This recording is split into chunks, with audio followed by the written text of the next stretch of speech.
it says here which equation can be used to solve for C. And we have a right triangle, right? I know they didn't really specify that, but the only way for you to solve for this question is you're going to use SOHCAHTOA, right? So maybe we can have that here. Okay, so I'm just gonna copy whatever is in here, all the information. So we have M and O, then we have 40 degrees over here, and we know that this is B, then you have C, then you have 6, right? Okay, so now think about it. If you have SOHCAHTOA on top of your head, right, that means if you're looking at 40 degrees, right, you wouldn't really pick sine because you're referring to the opposite side and also your hypotenuse. Well, if you have B and C unknown, right? I mean, as unknowns, right? You can't really solve for anything, right? So that means you want to keep your unknown just one, right? Just one value. So in that case, you're going to be use cosine, right? Because if you have cosine, your unknown is only going to be C, right? Because if you have 40 degrees, right, this is going to be adjacent. So your adjacent side is 6, right?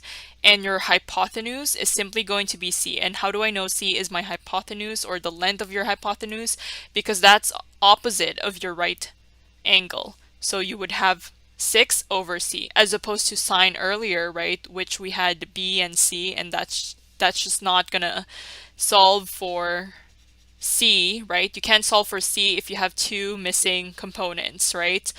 And then for tangent, right? For tangent, we know that this is opposite and adjacent. So opposite would be B, right? So yeah, you can solve for tangent, right? It's just gonna give you B, and then you have to use 6 ultimately, right? And then you get B, and then you have to do another step to solve for C, right? So you can use tangent, right, to solve for B, and then you can apply sine to solve for C. So it's a two-way step, but why would you waste your time, right? So in that case, you would have to solve for C, right, using cosine. This is the quickest way to do that. And you have cosine 40 degrees, and this is equal to 6.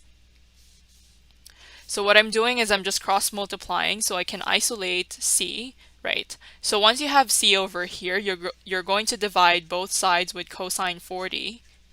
So that's why you're going to end up with simply C on one side. So C is equal to 6 over cosine 40 degrees.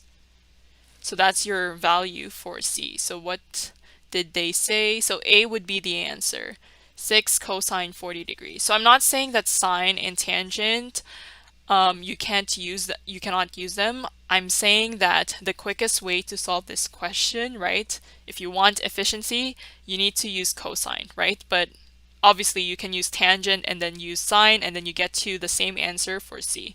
So okay, option A, that's what we said.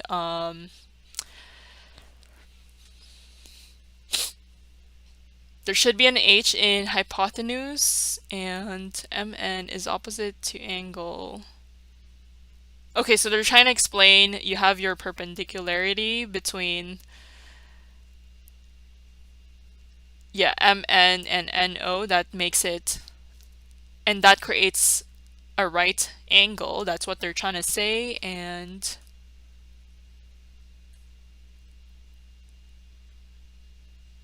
okay, so the reason why this doesn't work, it's not sine that we're using, right, first of all. So B and D rather are eliminated. And also, if you look at C, we're not multiplying 6 times cosine 40. So that makes it incorrect. So it has to be A because it's 6 divided by cosine 40. So